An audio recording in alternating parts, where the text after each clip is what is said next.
My name is Shulamit Ber Levtov. You can call me Shula for short. I have offices in Kempville, Merrickville, and Perth, and I also work virtually by phone or video. I work with business women and busy women who want to transform the effects of the stress they encounter in their lives so that they can feel good about themselves and also cope effectively when the crap hits the fan. Registered social workers do different things. There's a wide variety of practice in the field. Some social workers work in an agency where they support agency clients.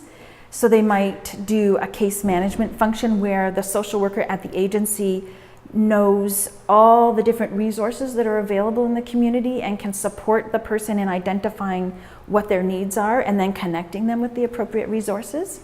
They may also manage teams of social workers. And there are also social workers who do clinical work, which is one-on-one counseling or psychotherapy services, so that people who have mental health issues or personal growth issues and they want support to work through those things, social workers can support them in that path of growth as well. My days involve two aspects of the work.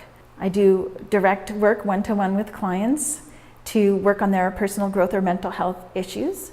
And I also do all the behind-the-scenes work of running a business, including administration, answering the phones, scheduling appointments, marketing, bookkeeping, and all the big planning of the business.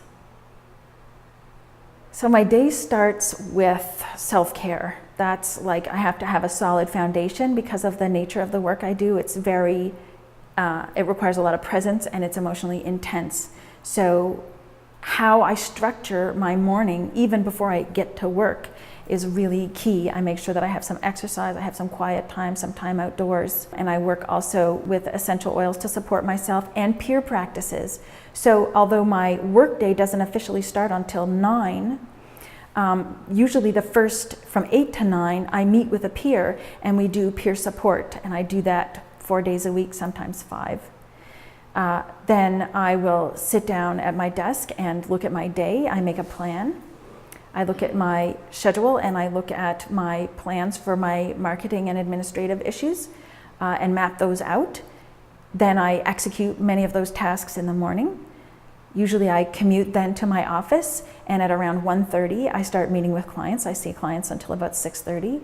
Then the last half hour is clean up and hit the road to head home.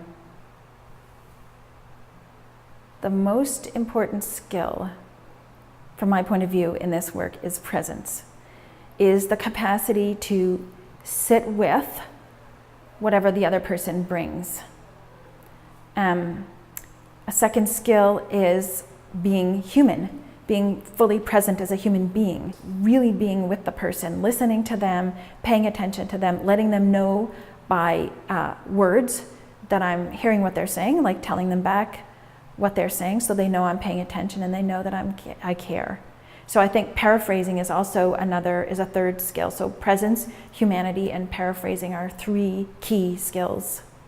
Well, it's been a long path here for me and a little bit unconventional. When I went to university originally, I started in social work, but I got involved in the community radio at the university. And so I took a detour out of social work and into communications, into radio and TV, then into PR, and then into translation. And I was injured in that work and became disabled from typing and disabled from sitting for long periods of time. And over the years, I had been doing yoga teacher training and also certification as a trainer in nonviolent communication and certification as a focusing trainer. These were all kind of personal growth interests that I'd had. So when I started asking myself, what am I going to do to se recycler, like they say in French, to recycle myself professionally, it just made sense to bring those together with my original interest in social work. So I went back to school, got a master's degree in counseling and spirituality. And when I left school, I joined an agency and worked part-time for a mental health agency. Well, a couple actually, and private practice. And then 3 years ago, left agency work and leapt full-time into private practice.